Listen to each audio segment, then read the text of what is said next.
Hello guys, CGPSC handwritten notes YouTube channel के Chhattisgarh special revision chapter wise series में आप सभी का स्वागत है।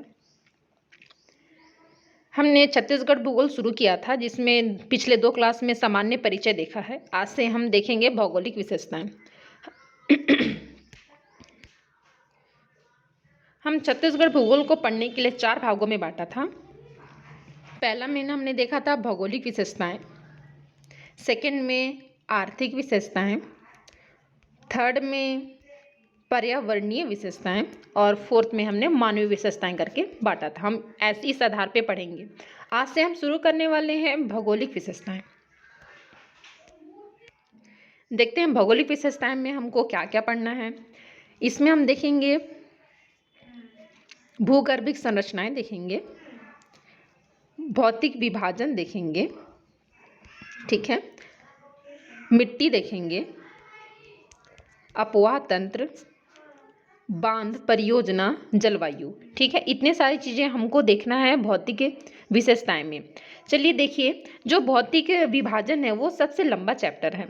हम इसीलिए क्या करेंगे, सबसे पहले छोटे छोटे टॉपिक्स को कंप्लीट करेंगे, ठीक है। इससे हमारा कॉन्फिडेंस बना रहेगा कि हमने इतने टॉपिक्स कवर कर चुके हैं, ठीक है। तो आज हम देखते हैं छत्तीसगढ़ की प्रमुख मिट्टियाँ, ठीक है। देखिए, हमारे छत्तीसगढ़ में 5 प्रकार की मुख्य रूप से मिट्टियाँ पाई जाती हैं। लाल पीली मिट्टी, लाल बलुई या तो लाल रेतीली मिट्टी, लैटेराइट मिट्टी, लाल दोमट मिट्टी, काली मिट्टी। देखेंगे सबसे ज़्यादा जो हमारे यहाँ छत्तीसगढ़ में विस्तार है वो लाल पीली मिट्टी का विस्तार है, 50 से 55%। उसके बाद में लाल बलुई पत्थर, लाल बलुई या रेतीली मिट्टी का विस्तार है, ठीक है। उसके बाद में है काली मिट्टी, लाल दोमट मिट्टी, लैटेराइट मिट्टी, ठीक। हम इसका एक एक विस्तार करके देखते हैं। पहले ये देखते हैं कि कौन सी मिट्टी किस क्षेत्र में कौन सी मिट्टी पाई जाती है। देखें आप, ये जो सरगुजा संभाग है और ये पूरे मध्य छत्तीसगढ़ तक, यहाँ लाल पीली मिट्टी का विस्तार है और यहीं धान की खेती भी अच्छी होती है, ठीक है। तो सरगुजा संभाग और ये बिलासपुर, रायपुर, दुर्ग संभाग, मतलब मध्य छत्तीसगढ़, यहाँ लाल पीली मिट्टी का विस्तार सर्वाधिक है। उसके बाद में देखते हैं हम लैटेराइट मिट्टी। तो ये जो पाट प्रदेश हैं, पाट प्रदेश में लैटेराइट मिट्टी पाई जाती है।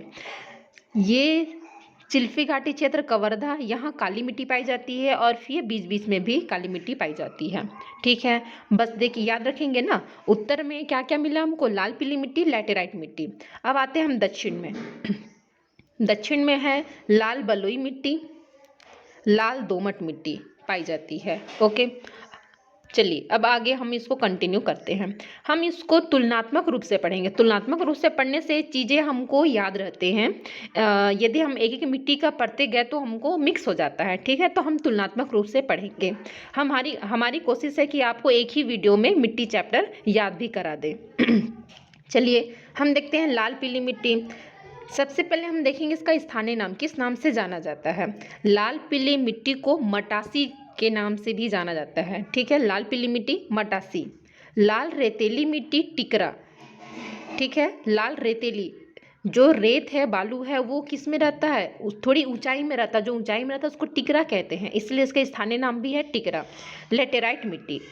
लैटेराइट मिट्टी मुरमी, भाटा, बंजर। देखिए लैटेराइट मिट्टी, इसमें खेती करना संभव नहीं है, खेती नहीं होती है, अतः ये कैसी भूमि होती है, बंजर, इसलिए इसको बंजर कहते हैं। जो मुरुम होता है, जिसमें बालू की मात्रा होती है ज़्यादा, गिट्टी बालू मिट्टी ऐसा मिक्स होता है, तो मुरमी, ठीक है। मुरुम से मुरमी याद रख सकते हैं। तो लैटेराइट का क्या हो गया, मुरमी, भाठा, बंजर, ठीक है।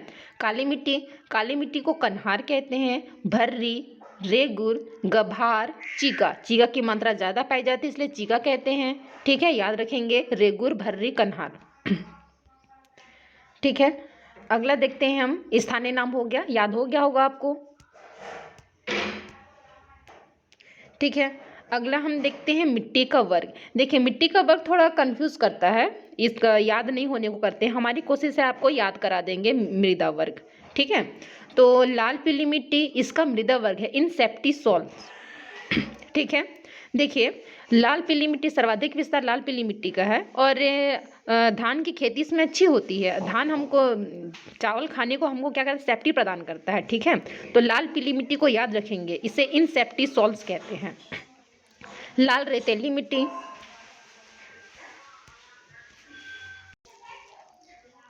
चलिए तो हम आते हैं लाल रेतीली मिट्टी। देखिए जो लाल रेतीली है, रेती है उसमें, मतलब उसमें कृषि खेती नहीं की जा सकती। और आपको पता है एंटी यूज किस में होता है, अपोजिट साइड में, ठीक है। तो कृषि खेती नहीं की जाती मतलब एंटी, तो एंटी सॉल्व कर लीजिए। तो लाल रेतीली मिट्टी और लैटेराइट मिट्टी, इन दोनों में कृषि संभव नहीं है, इसलिए इसे कहते हैं एंटी सॉल्व, ठीक है। अगला देखते हैं काली मिट्टी। तो काली मिट्टी सबसे उपजाऊ मिट्टी है, तो उसमें वर्मी की मात्रा ज़्यादा होता है। ऐसा क्या आप रिलेट कर सकते हैं इसको, तो वर्टिसोल, उपजाऊ मिट्टी है वर्टिसोल, ठीक है। अगला देखते हैं डोरसा। तो डोरसा ये लाल पीली मिट्टी और काली मिट्टी दोनों का ही मिक्स होता है, तो इसे कहते हैं अल्फीसोल, ठीक है।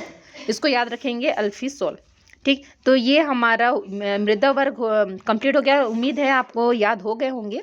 एक बार मैं पूछती हूँ, आप इसे जवाब देते जाएंगे, कमेंट करेंगे। लाल पीली मिट्टी इंसेप्टिसोल, लाल पीली मिट्टी, इसमें कृषि खेती, धान की खेती अच्छी की जाती है, इसलिए सेप्टिक प्रदान करता है इंसेप्टिसोल्स। लाल रेतीली मिट्टी एंड लैटेराइट मिट्टी दोनों में कृषि संभव नहीं है, इसलिए इसे कहते हैं एंटीसोल। काली मिट्टी वर्टिसोल और फिर डोरसा अल्फीसोल, ठीक है। अब हम अगला देखते हैं इसका निर्माण। इसका निर्माण किससे होता है, तो देखेंगे जो लाल पीली मिट्टी है और लाल रेतीली मिट्टी, ठीक है। लाल पीली मिट्टी और लाल रेतीली मिट्टी दोनों सामान्यतः एक ही चीज सेम है। इनका निर्माण ग्रेनाइट, नीस, आर्कियन चट्टान के अपरदन से बनते हैं, ठीक है, लाल पीली मिट्टी। वहीं लाल रेतीली मिट्टी देखें तो आर्कियन एवं धारवाड़ के अपरदन से इसका निर्माण होता है, ठीक है। अगला देखते हैं लाल दोमट मिट्टी। लाल दोमट मिट्टी ये नीस डायोराइट, इससे इसका निर्माण होता है, नीस डायोराइट से, ठीक है। लैटेराइट मिट्टी, लैटेराइट मिट्टी का निर्माण निक्षालन विधि से होता है। क्या होता है निक्षालन विधि, जब कहीं पानी की मात्रा ज़्यादा होती है तो उससे जितने भी ऊपर में ऊपरी परत में खनिज तत्व होते हैं वो रिस जाते हैं और ऊपर में केवल पथरीली क्षेत्र बचते हैं, उसे ही निक्षालन विधि कहते हैं। उसी मिट्टी को लैटेराइट मिट्टी कहते हैं, ठीक है। काली मिट्टी, काली मिट्टी का निर्माण बेसाल्ट के अपरदन से होता है, ठीक है। बेसाल्ट चट्टान के अपरदन से काली मिट्टी का निर्माण होता है। डोरसा मिट्टी, डोरसा ये काली मिट्टी और लाल पीली मिट्टी। देखिए यहाँ लिखा है मटासी, तो मटासी किसका स्थानीय नाम है, हमने फर्स्ट में देखा था। लाल पीली मिट्टी का स्थानीय नाम मटासी है, तो काली मिट्टी और मटासी दोनों का मिश्रण होता है डोरसा। अगला है पाल कछार। तो नदी के किनारे पाई जाने वाली मिट्टी को पाल कछार कहते हैं, ठीक है। अब हम देखते हैं इसका प्रतिशत, देखते हैं कितने प्रतिशत में फैला हुआ है। हमने देखा था लाल पीली मिट्टी सर्वाधिक क्षेत्र में इसका विस्तार है, तो 50 से 55% विस्तार लाल पीली मिट्टी का है, ठीक है। लाल रेतीली मिट्टी 25 से 30%, सेकेंड स्थान रखता है लाल रेतीली मिट्टी या तो लाल बलुई मिट्टी, ठीक है। सबसे पहले लाल पीली मिट्टी, देखिए पूरे लाल पीली मिट्टी कोरिया जिला मतलब सरगुजा संभाग, फिर इधर बिलासपुर संभाग, रायपुर संभाग, ये सब में फैला हुआ है कौन सा, लाल पीली मिट्टी। इसीलिए इसका परसेंट हो गया 50 से 55%। उसके बाद में आप देखिए कि जो नीचे दक्षिण वाला एरिया है, दक्षिण क्षेत्र में भी ये लाल बलुई मिट्टी फैली हुई। तो सेकेंड वाला विस्तार हो गया लाल बलुई मिट्टी 25 से 30%, 25 से 30%, ठीक है। तीसरा में विस्तार देखें सर्वाधिक विस्तार में तो काली मिट्टी है। काली मिट्टी का 15 से 20% इसका विस्तार है, तो कवर्धा वाले क्षेत्र में था, ठीक है। फिर इधर छितरा हुआ क्षेत्र में था, नीचे भी और मिलते हैं। तो काली मिट्टी का 15 से 20%। फिर लाल दोमट मिट्टी, ये भी बस्तर के नीचे साइड सुकमा क्षेत्र में था, तो ये है 10 से 15%, ठीक है। याद रखेंगे हमने किसका किसका देखा, लाल पीली मिट्टी सर्वाधिक है, पूरा उत्तरी छत्तीसगढ़ और मध्य छत्तीसगढ़ को कवर किया है 50 से 55%। फिर बस्तर संभाग में पाया जाता है लाल रेतीली मिट्टी, तो लाल बलुई मिट्टी लाल रेतीली मिट्टी का है 25 से 30%। उसके बाद में है काली मिट्टी 15 से 20%। फिर है लाल दोमट मिट्टी 10 से 15%, ठीक है, याद हो गया होगा। अब अगला आते हैं, चलिए विस्तार में, इनका विस्तार देखते हैं। तो लाल पीली मिट्टी जो है इसका हम लोग उत्तर में देखें तो मांड नदी बेसिन, उसके नीचे आता है महानदी बेसिन और नीचे में दंडकारण्य। तो दंडकारण्य के ऊंचे भाग में लाल पीली मिट्टी पाई जाती है, ठीक है। तो जो मुख्य मुख्य बेसिन है सभी पाए जाते हैं, ऊपर मांड नदी basin, Mahanadi basin, Indravati basin और दंडकारण्य के ऊंचे भाग में पाई जाती है। ठीक है, अगला देखते हैं हम लाल रेतीली मिट्टी। लाल रेतीली मिट्टी ये बस्तर संभाग में पाया जाता है। तो दंतेवाड़ा, बस्तर, कांकेर, मोहला, मानपुर, अम्बागढ़, चौकी, बालोद, ठीक, ये पाए जाते हैं लाल बलुई मिट्टी। लाल दोमट मिट्टी ये भी बस्तर में ही पाए जाते हैं। तो दंतेवाड़ा, सुकमा और हसदेव रामपुर बेसिन में भी थोड़ा मिलता है। दंतेवाड़ा, सुकमा, हसदेव रामपुर बेसिन। ठीक है, अगला देखते हैं हम लैटेराइट मिट्टी। तो लैटेराइट मिट्टी ये पाट प्रदेशों में मिलते हैं। तो पाट प्रदेशों और जगदलपुर के उचावत क्षेत्र में भी मिलते हैं।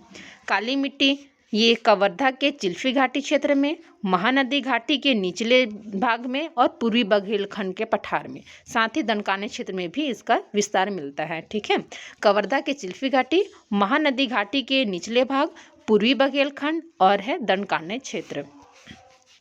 ठीक है, डोरसा को ही देखें तो डोरसा, महानदी घाटी, पूर्वी बघेलखंड में इसका विस्तार है, मिलता है। अगला देखते हैं हम इसका तत्व, कौन कौन से तत्व इसमें उपस्थित होते हैं। ठीक है, तो लाल पीली मिट्टी, इसमें नाइट्रोजन, फास्फोरस, ह्यूमस की मात्रा कम पाई जाती है। याद रखेंगे, नाइट्रोजन, फास्फोरस, ह्यूमस, इसकी मात्रा कम पाई जाती है लाल पीली मिट्टी में। आते हैं लैटेराइट मिट्टी में। तो लैटेराइट मिट्टी में आयरन, सिलिका की मात्रा ज़्यादा पाई जाती है। आयरन, सिलिका की मात्रा ज़्यादा पाई जाती है। ठीक है, सिलिका एक बालू ही है, तो ये लैटेराइट भी बालू वाला क्षेत्र ही है, तो ये ऐसे याद रख सकते हैं, सिलिका की मात्रा ज़्यादा पाई जाती है लैटेराइट में। और साथ में याद रख लेंगे आयरन, तो आयरन, सिलिका की मात्रा ज़्यादा पाई जाती है। अम्लीयता इसमें ज़्यादा होता है लैटेराइट मिट्टी में। ठीक है, काली मिट्टी में देखते हैं। तो काली मिट्टी में आयरन की मात्रा, चूना, एल्यूमिनियम, मैग्नीशियम की मात्रा ज़्यादा पाई जाती है। आयरन, चूना, एल्यूमिनियम, मैग्नीशियम की मात्रा ज़्यादा पाई जाती है। ठीक है, अगला देखते हैं। ठीक है, चलिए, तो ये हमारा तत्व कंप्लीट हो गया। एक बार रिवीजन कर लेते हैं। लाल पीली मिट्टी, नाइट्रोजन, फास्फोरस, ह्यूमस की मात्रा कम पाई जाती है। फिर हमने देखा था लैटेराइट मिट्टी में, तो लैटेराइट मिट्टी में आयरन, सिलिका की मात्रा ज़्यादा पाया जाता है और अम्लीयता ज़्यादा होती है। फिर हमने काली मिट्टी देखा, काली मिट्टी में आयरन, चूना, एल्यूमिनियम, मैग्नीशियम की मात्रा ज़्यादा पाई जाती है। ठीक है, हम देखते हैं विशेषताएं। लाल पीली मिट्टी में चीगा की मात्रा 35 से 45% पाई जाती है। ठीक है, 35 से 45% पाई जाती है लाल पीली मिट्टी में चीगा की मात्रा। ये सर्वाधिक उपजाऊ होती है। लाल पीली मिट्टी, इसमें लाल रंग भी आ रहा हो, पीला रंग भी आ रहा, तो इसमें रंग किस वजह से हो रहे हैं? लाल रंग फेरस ऑक्साइड के कारण है, पीला रंग फेरिक ऑक्साइड के कारण। याद रखेंगे, फेरस में लाल और फेरिक में पीला। ठीक है, अगला देखते हैं इसमें मुख्य फसल क्या है। तो धान, अलसी, तीर, ज्वार, मक्का, ये प्रमुख फसलें हैं। लाल रेतीली मिट्टी, इसमें ये उपजाऊपन कम होता है। लाल रेतीली मिट्टी में उपजाऊपन कम होता है। मुख्य फसल देखें तो मोटा अनाज इसकी मुख्य फसल है। ठीक है, अगला देखते हैं लाल दोमट मिट्टी, इसमें जल धारण क्षमता कम होती है। लाल दोमट मिट्टी में ये आर्द्रता ग्राही देखें इसकी, तो आर्द्रता कम होती है। ठीक, नमी कम होती है, जिस कारण ये सूखे में कठोर हो जाती हैं। ठीक है, अगला देखते हैं लैटेराइट मिट्टी, तो इसमें बागानी फसलें ली जाती है। इसका रंग कत्था या तो लाल भूरी रंग का होता है। भवन निर्माण में उपयुक्त होते हैं। काली मिट्टी, उपजाऊपन ये सर्वाधिक होता है। जल धारण क्षमता इसमें सर्वाधिक होता है। इसका रंग काला फेरिक टाइटेनियम की वजह से होता है। फेरिक टाइटेनियम, इसका पीएच मान देखें तो 7.6 है। तो ये काली मिट्टी है जो क्षारीय होता है। बाकी जितने भी छत्तीसगढ़ मिट्टी पाई जाती हैं वो सभी अम्लीय प्रवृत्ति की होती हैं। ठीक है, डोरसा, इसमें धान के लिए डोरसा सबसे उपयुक्त है। 30% कृषि डोरसा मिट्टी में ही की जाती है। याद रखेंगे, 30% का विस्तार नहीं है, लेकिन जितने भी कृषि होते हैं उसमें 30% कृषि डोरसा मिट्टी में ही की जाती है। ठीक है, अगला देखते हैं पाल कछार, तो काप मिट्टी, इसको काप मिट्टी भी कहते हैं। जल धारण क्षमता इसमें सर्वाधिक होता है, क्योंकि ये नदी के किनारे होती हैं, इसलिए इसमें जल धारण क्षमता सर्वाधिक होती हैं। तो ये हमने एक ही ये चार्ट की मदद से हमने सारे पॉइंट को यहाँ डिस्कस कर लिया है। उम्मीद है आपको याद हो गए होंगे। ठीक है, अगला देखते हैं। देखिए, ये हमारा नदी है और नदी के नीचे, नदी के किनारे जो मिट्टी पाई जाती है उसे कछार कहते हैं। पाल कछार देखे थे हम, कांप मिट्टी भी कहते हैं। इसके ऊंचाई में, हम ऊंचा देख रहे हैं ना, इसके ऊंचाई में जो मिट्टी पाई जाती है वो कन्हार है। ये लेयर बाय लेयर नहीं है। क्या है कि जो हमारा ज़मीन है वो एक लेवल का नहीं होता है। ज़मीन हमारा ऐसे कुछ ऐसे उठा हुआ रहता है, कहीं नीचा है तो कहीं ऊपर है, ठीक है। तो ये जो बनी हुई है उच्च भूमि, जैसे कि हमारा ये ज़मीन है लेवल, ये ऐसा ज़मीन का लेवल है। तो जो यहाँ हमारा नदी है, हम यहाँ से ढाल से ही नदी में पानी बहकर आएगा, ठीक है। तो आसपास, नदी के आसपास जो मिट्टी होती है वो कछार होती हैं, ठीक है। फिर कुछ ऊंचे भाग में, मिट्टी के ऊंचे भाग में जो मिट्टी होती है इसको बोलते हैं कन्हार, ठीक है। और ऊपर में जो ऊंचाई में पाई जाती है वो है मटासी, और जो सबसे ऊंचाई में पाई जाती है वो है भाटा, ठीक है, जो रेतीली होती है, ठीक। तो ये ऊंचाई के आधार पे हमने देखा, ठीक है। अब हमने डिस्कस कर चुका है वही चीज़ें हैं, तो आप इसको देख सकते हैं। जैसे लाल पीली मिट्टी, स्थानीय नाम मटासी मिट्टी है, ग्रेनाइट से बनी है, ये हमने चार्ट में ही देख लिया था। इसका प्रतिशत में 50-55, 50-60 ऐसा मिलता है, वो ठीक है। इसका पीएच मान देखें तो 6.8% है। फेरस ऑक्साइड के कारण ये लाल हो जाता है, फेरस, और फेरिक के कारण पीला रंग होता है। जल धारण क्षमता देखें तो मध्यम है। फसल में धान, मक्का, कोदो, कुटकी ये देखा, विस्तार भी हमने देख लिया है, ठीक है। प्रदेश में 30% कृषि मटासी मिट्टी से की जाती है। ये था लाल पीली मिट्टी का। भारत में इसे लाल मिट्टी भी कहते हैं, ठीक है। लाल रेतीली मिट्टी, टिकरा मिट्टी, स्थानीय टिकरा मिट्टी है, हमने देखा था। ग्रेनाइट से चट्टानों से बनता है, ये भी हमने देख लिया। इसका विस्तार प्रतिशत भी हमने देख लिया, 25 से 30% है। मोटे अनाज ली जाती हैं, बस्तर के ढालों पर पाई जाती हैं। जल धारण क्षमता सबसे कम होती हैं, ठीक है। फिलहाल दोमट मिट्टी, तो हमने ये सारे चीज़ें एक ही नक्शे में, एक ही चार्ट में पूरे कर लिए हैं, ठीक है। आप चाहें तो इसको देख सकते हैं, चीज़ें सभी वही हैं, ठीक है। चलिए हम यहाँ देख लेते हैं ये परिया क्या होता है। यह मिट्टी कृषि योग्य नहीं होती है, अर्थात जिस मिट्टी पर खेती नहीं की जा रही हो उसे परिया कहते हैं। यह एक प्रकार से बंजर, अनुपजाऊ होती है। लेटेराइजेशन का संबंध मिट्टी से है, ठीक है। बोलिए यदि है लेटेराइजेशन क्या है, इसका संबंध किससे है, तो इसका संबंध मिट्टी से। याद रखेंगे, परिया के बारे में हमारा 2 ही पॉइंट है। एक तो कृषि योग्य नहीं है, जिसमें खेती नहीं की जाती उसको परिया कहते हैं। सेकेंड में देख ले कि बंजर होती है, अनुपजाऊ होती हैं, ठीक है। और ये अलग पॉइंट है, इसको देखेंगे। लेटेराइजेशन क्या है, तो लेटेराइजेशन मिट्टी से संबंधित होती है, जिसमें जो पोषक तत्व होते हैं वो रिस जाते हैं, ठीक है। छत्तीसगढ़ उच्च भूमि में पाई जाने वाली काली मिट्टी को भर्री कहते हैं। ये एग्जाम में आए हुए हैं, इस वजह से उसको अलग से पॉइंट में दे दिया है। कन्हार मिट्टी का मुख्य विस्तार मैदान और घाटी क्षेत्र में होती है।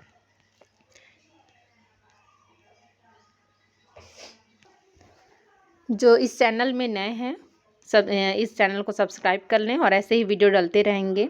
हम छत्तीसगढ़ भूगोल को कंप्लीट कराएंगे, ठीक है। धन्यवाद।